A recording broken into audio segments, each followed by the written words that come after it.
வெற்றியில் மங்கள சின்னமே இறையருள் விபூதி மின்னுமே. ஸ்ரீ கந்தவிலாஸ் விபூதி குங்குமம் மற்றும் ஸ்பெஷல் பஞ்சாமிர்தம் ஸ்ரீ கந்தவிலாசின் சிவப்பு நிற லோகோவை கவனித்து வாங்குங்கள். நம்ம ஊரு கோயில்கள் பவர்ட் பை கந்தவிலாஸ்.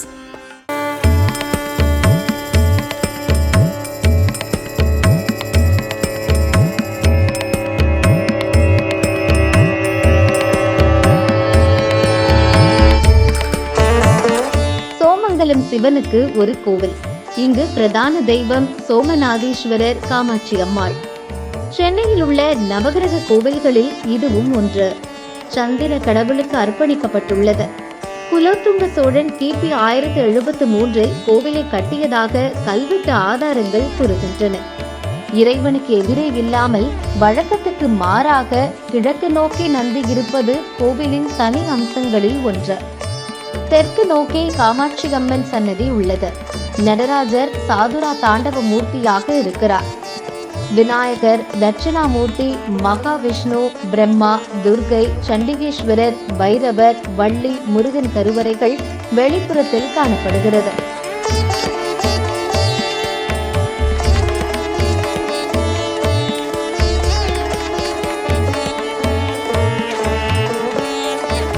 இந்த ஆலயத்தின் சிறப்பு என்னன்னா, சந்திரன் வழிபட்ட ஸ்தலம். சென்னை நவகிரக ஸ்தலத்தில் சந்திரனுக்குரிய பரிகார ஸ்தலமாக இங்கே விளங்குகிறது.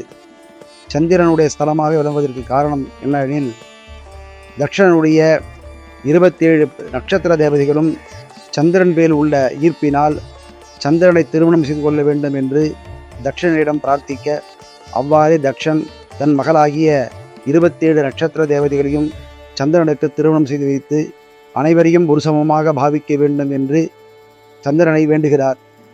1500 ஆண்டு பழமையான கோவிலில் சந்திரனே நேரடியாக வந்து சிவனை வழிபட்டு இழந்த கலையை மீண்டும் பெற்றதால் இந்த ஊருக்கு சோமங்கலம் என்ற பெயர் வந்ததாக புராண கதையும் உண்டு. தக்ஷன் சந்திரனை கண்டிக்க தக்ஷனுடைய வார்த்தைகளை உதாசீனப்படுத்தி விடுகிறார் சந்திரன். கோபமுற்ற தக்ஷன் உன்னுடைய 16 கலையின் மேலுள்ள ஆணவத்தினால் இப்படி நடந்து கொள்கிறாய் என்று தக்ஷனுடைய கலைகள் அனைத்தும் சந்திரனுடைய கலைகள் அனைத்தும் அழிய கடவது என்று தக்ஷன் சாபமிடுகிறார். தக்ஷனுடைய சாபத்தினால் தன்னுடைய ஒவ்வொரு கலையாக எழுந்து வரும்பொழுது தவறை உணர்ந்த சந்திரன் தக்ஷனிடம் சாபத்திற்கான நிவர்த்தியை கேட்க, தக்ஷன் பூலோகத்திலே சிவபெருமானை வழிபட்டு சிவபெருமானுடைய அருளால் உன்னுடைய சாபம் நிவர்த்தி வரும் என்று சொல்ல, அவ்வாறே சந்திரன் பூலோகம் வந்து இங்கு நீர்வளமும் நிலவளமும் சூழ்ந்த சோலைவனமாக சூழ்ந்த இந்த ஸ்தலத்தை தேர்ந்தெடுத்து தவமிருந்து சிவபெருமான் தட்சிண சந்திரனுக்கு காட்சி கொடுத்து, உன்னுடைய கலைகள் அனைத்தும் திரும்ப பெறுவாய், முழு சந்திரனாக முழு நிலவாக ஒளிபெறுவாய் என்று அவருடைய சாபத்தை நிவர்த்தி செய்கிறார். சந்திரனுக்கு சோமன் என்று பெயர். சோமன் இங்கு பூஜையை செய்தமையால் சுவாமியுடைய பெயர் சோமநாதீஸ்வரர் என்றும், சோமனுடைய சாபமானது நிவர்த்தி பெற்ற ஸ்தலமானதால் இந்த ஸ்தலமானது சோமங்கலம், சந்திரன் மங்கலம் அடைந்தமையால் சோமங்கலம் என்று பெயர் பெற்றது. இங்கு சந்திரனால் நிறுவப்பட்ட தீர்த்தம் சோம தீர்த்தம் என்றும், சந்திரனுடைய சாபம் நிவர்த்தி அடைந்ததால் வினை தீர்த்த குளம் என்றும் சொல்லப்படுகிறது. இவ்வாலயத்திலே இறைவனையும் சந்திரனையும் தங்களுடைய ஜாதக ரீதியாக ஏற்படுகின்ற சந்திரனால் ஏற்படுகின்ற தோஷங்கள் அனைத்தும் நிவர்த்தியாகும் இறைவனை வழிபட்டமையால் ஜாதக ரீதியாக 6, 8, 12 சந்திரன் அமைந்தாலும், பாலாரிஷ்டம் என்று சொல்லக்கூடிய தோஷங்கள் அமைந்தாலும் இந்த ஸ்தலத்தில் இறைவனையும் சந்திரனையும் வழிபட்டால் தோஷங்கள் அனைத்தும் நிவர்த்தி வரும். பௌர்ணமி, திங்கட்கிழமை மற்றும் அவரவர் சந்திராஷ்டம தினங்களிலே இவ்விறைவனை வழிபட்டால் அவருடைய அனைத்து விதமான தோஷங்களும் நிவர்த்தியாகும்.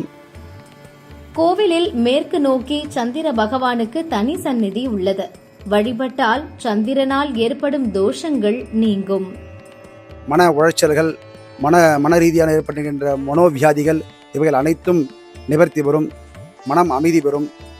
ஆகையால் அனைவரும் இந்த இறைவ ஸ்தலத்திற்கு வந்திருந்து இங்கே உள்ள சோமநாதீஸ்வர பெருமானையும் காமாட்சி அம்பிகையும் சந்திரனையும் வழிபட்டு எல்லா நலன்களையும் பெறுமாறு அன்புடன் பிரார்த்திக்கிறோம்.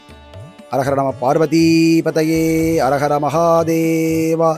தென்னாடுடைய சிவனே போற்றி, எண்ணாட்டவர்க்கும் இறைவா போற்றி. திங்கள்தோறும் வெள்ளை வஸ்திரம் அல்லி மலர்களால் சந்திரனுக்கும் சிவனுக்கும் அர்ச்சனை செய்தால் ஆரோக்கிய வாழ்வு கிடைக்கும் என்பது நம்பிக்கை. கோவிலின் ஸ்தல விருட்சம் சரக்கொன்றை மரம். இங்குள்ள குளத்தின் பெயர் சண்டீஸ்வர தீர்த்தம். நந்தியம்பெருமான் சிவனை நோக்காது கிழக்கி நோக்கி இருப்பது ஆலயத்தின் சிறப்பு. அதன் காரணம் என்னவெனில், சோழ நாட்டில் சோமகாந்தன் என்ற அரசன் 108 கஜபிரஷ்ட சிவாலயம் அமைத்து திருப்பணி செய்து கும்பாபிஷேகம் புரிந்து வந்தார்.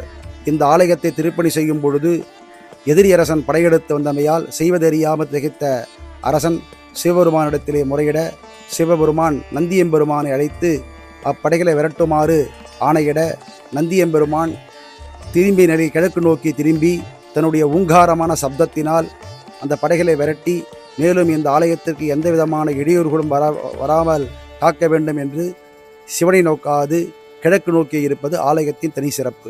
இந்த ஆலயத்துக்கு, இந்த ஸ்தலத்துக்கு வரணும்னா தாம்பரத்திலிருந்து 10 கிலோமீட்டரும், குன்றத்தூரிலிருந்து 10 கிலோமீட்டர் தொலைவிலும் அமைந்துள்ளது. ஸ்ரீபெரும்புதூரிலிருந்து 15 கிலோமீட்டர் தொலைவில் அமைந்துள்ளது இந்த ஸ்தலம்.